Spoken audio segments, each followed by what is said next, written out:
For today's lesson, we're going to look at drawing something in isometric, similar to what we've done before.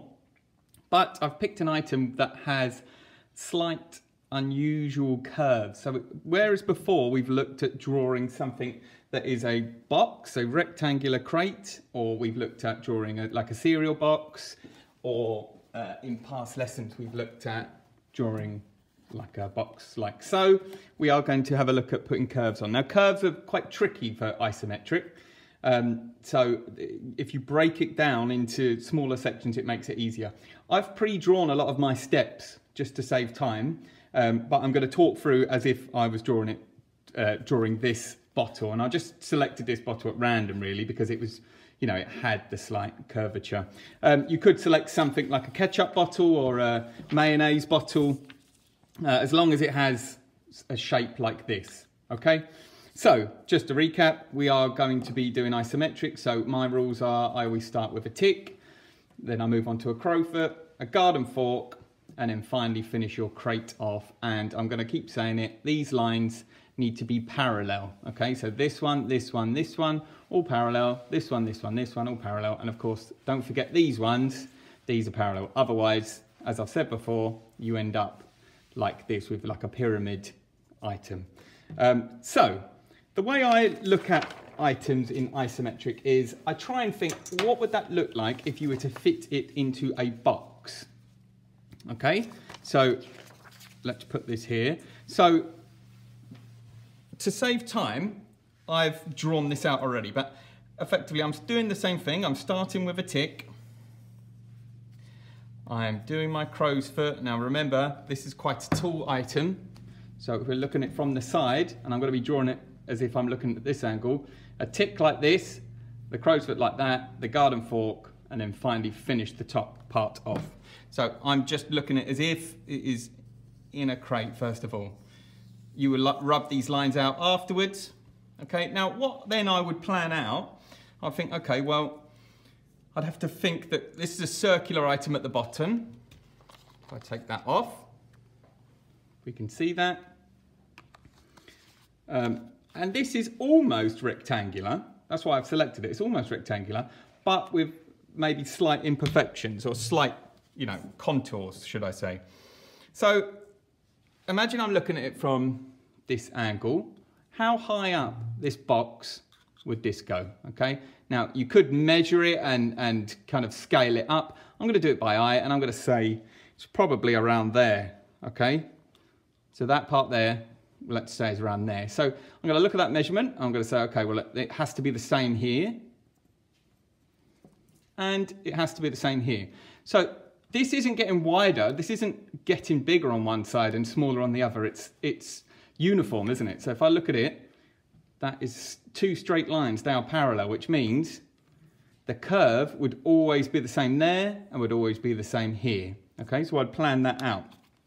And then I would look at, okay, well, this fits in the box, but it could be that some parts slightly stick out or some parts slightly go inside a bit. So if I'm looking at the top here, these curves, I would say, well, probably they would fit inside my item like this, okay? We look at that line there. So that's that. Now I'm going to move on to my next step. So what I've now done is I've looked at this and I've said, okay, well, I know these actually go in a little bit. This obviously sticks out right to the edge, but this is probably, I don't know, if I had to guess, I would say probably about 0.5 centimetre, 5 millimetres worth of gap. Okay, again, I've done it by eye. So I'm imagining, if I'm looking from that angle, you can see where that ends, is I've put it inside my crate. So I'll put two lines there, one there, one there. Okay, I'm not worrying too much about the curve yet. And then I drew this part out. Again, it's like a puzzle. What parts are solvable first? This part is very solvable, that we can draw that in because we've got that curve. So we know that this, don't know how well that comes out on the camera. If I can do it like that, that curve matches that curve. So I drew that inside. Okay, like so, and then there's a line through the middle. Now the line through the middle would be parallel with our box. So I'm drawing that line there, and if you're unsure, just you look at that line, okay? Those lines are parallel. although it's not a box, it's not a crate anymore, it's curved, the same rules apply. Also, the top of the label, well, there's like a kind of a lip there. You can see the slight top of the label. So, and I have simplified it a little bit on the final drawing, but I've drawn that in as well. So I've got that there. So I'm starting to get a bit of a framework that I can build into.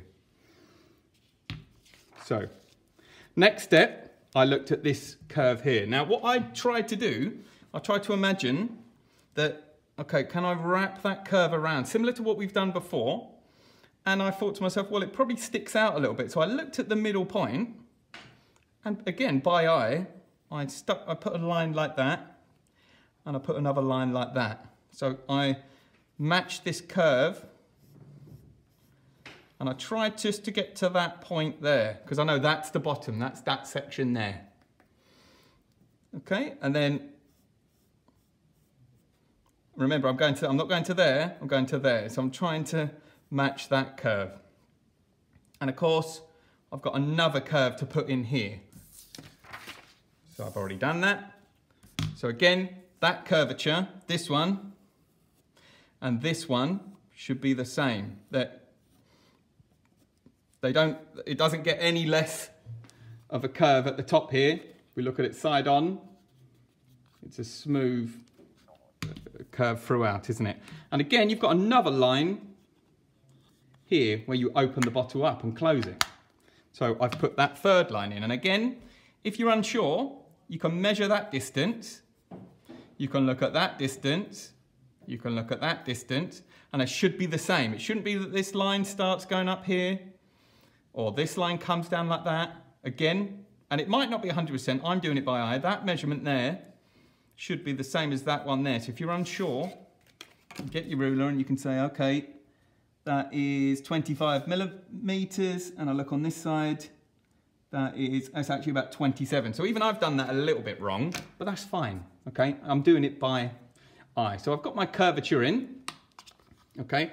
And I drew this part in here as well. So I'm gonna draw that element. So I've drawn all over this one, but effectively, I know it's got another curve, tiny little lip for you to be able to grip. It's got two vertical lines, and then it's got that curvature there.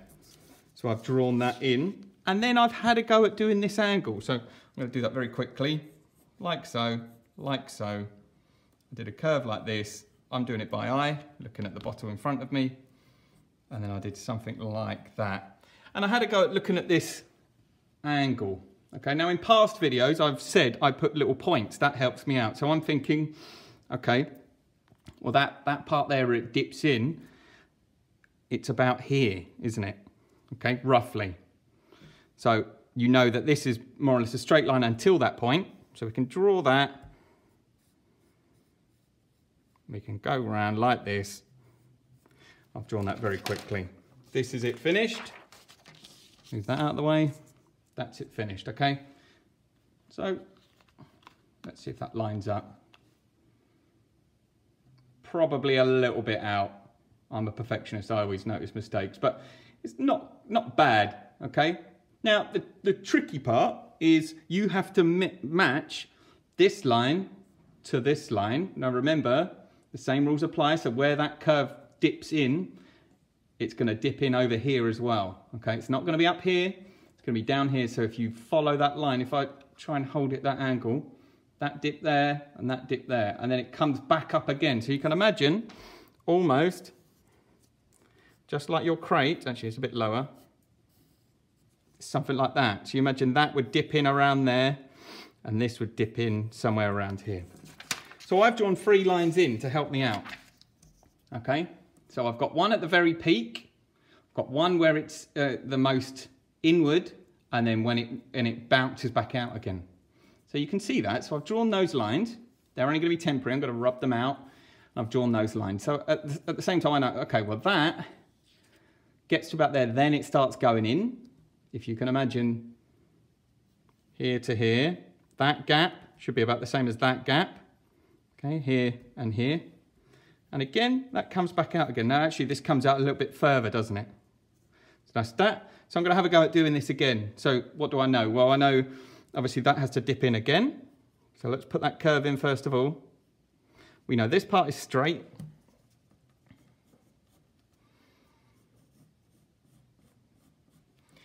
And then it bounces back, doesn't it? It bounces back out and it goes back around. Then I would rub these lines out. Next thing I'd do this label. So again, the label's quite easy because we are just following these lines. These lines are parallel, aren't they? You see that line and that line? So I'm following that line, going like so. Okay, and it ends probably somewhere around there, I think. Something like that. And then I would draw it again this way. Remember, if you're unsure and it's not lining up, are you looking at your bottle straight on? If you're looking straight on, that's what could be what the problem is. Hold the bottle up like this. Does it line up as it should? Okay, look at it from the correct angle. So that's done. Next step, I've got lines where I've got my text. So my text is going to go in this gap. Now I've written by Sainsbury's straight away because that's, you know, and I'm noticing actually that it's really hard to actually fit these spaces in, this text in. So I need to plan like I've done in past lessons. If I'm writing salsa, okay, easy way to do it is to break up into 5 sections. So S-A-L-S-A, something like that, and we know it should fit. Then I'm going to break down my next section. So here it has a little box that says medium. So what do I know? I know that that line on the B is about the same, and that line at the end of the S lines up, is parallel. So again, I can do that, can't I? I can put a line there, put a line there. I can write in the word medium. If you want to put your lines, I'm not going to for time. I'm trying to do this quickly, like so. And then it has a heat level of 3 peppers. So I'll draw the 3 peppers. I've done that very quickly. And again, I've got the graphical information at the bottom there. So these don't go diagonally. That's one thing I keep seeing. If you're looking there, they're still straight. They are still straight with this line here. That's a straight line. This is a straight line. Don't draw them like this. If you draw them like that, that would be like on this bottle. This line here would be over across like that. This one will be over across. Then it's not that case, is it? It's actually straight like that, standing upright. I'm going to rub that out. Okay, so I've done that already. So I've planned out my shape. Okay, and then within those squares, I wrote salsa. Okay, so I'm going to try and do this really quickly. There's an A. I'm looking at the font. I'm trying to replicate the font as closely as I can. And again, the line should be going like that. I don't want to see lettering where it's like this. I said this in a previous video. It's not like that. It looks okay like that, but it doesn't when you tilt it like that. It should be, I'm talking about this area here, not here. Obviously you are doing the lines. So the L doesn't look like this. That's wrong. It should look like that. Okay? So this is what I've drawn in. So I've drawn that in, and then I would rub my lines out. Okay? So I've put my little circles in, and this text is really small. Even if I put it up to camera, it's hard to see. So I don't expect you to write it out. You can in that instance. As long as it lines up, you can put your text in little dots and dashes like that, okay? We get what you mean. And you can just look at the graphical information on the front here. So it's got little kind of bubbles at the bottom, and it's got 2 lines of text. So again, you know that text must all be in a straight line. You know those bubbles must be in a straight line. And you draw in like that. I'm doing this quickly now because I want you guys to have a go. And then you've got text like that. And this is it, finished. Okay, now I think I've kind of shown thick or thin line technique before, but basically a good way to finish off your design nicely is around the edge, just to make it stand out more. You just go around the very outline of your item, and it's what's known as thick or thin line technique, okay? So just to finish it off, I'm not worrying about rendering or colouring in this item for this task. This is more to get the angles right. We will talk about rendering in a different video. You can see there, hopefully you can see, brings the drawing out a lot more. Okay, so that's that. So I want you to have a go yourself. I want you to select a bottle from around the house. Could be ketchup, could be salsa or mayonnaise or something with an unusual shape that has curves on it. Don't do something that's just another rectangle, because we're trying something a bit new. Okay, I'm going to just put that line a bit darker as well, just so it stands out. Oh, one other thing I'll say is this curve here isn't a solid curve. It's not like an edge, like a straight, sharp edge. So what I've done is I've just put that lightly, and I've actually put little dots in between. They can be your friend sometimes in drawing curves. You can just do little dots like this, and this kind of gives the hint. I don't know if you can see on this side. It gives like the kind of the illusion or the hint of a slight curve. You know, if it's not like this, it's not a straight edge, another straight edge, and another straight edge like that. That's not the case, is it? It's got a curvature. So I've put that in, and maybe you'll leave a little bit of a gap, okay? And then you'll, you know, add a bit more. Maybe add 1 or 2 dots and dashes like so, just to kind of break it apart and show you that there is, you know, there is a curve going around this corner. I'm just going to put that in again, just so we can see. And I would just do that so we can see. Okay, right. So find a bottle, give it a go.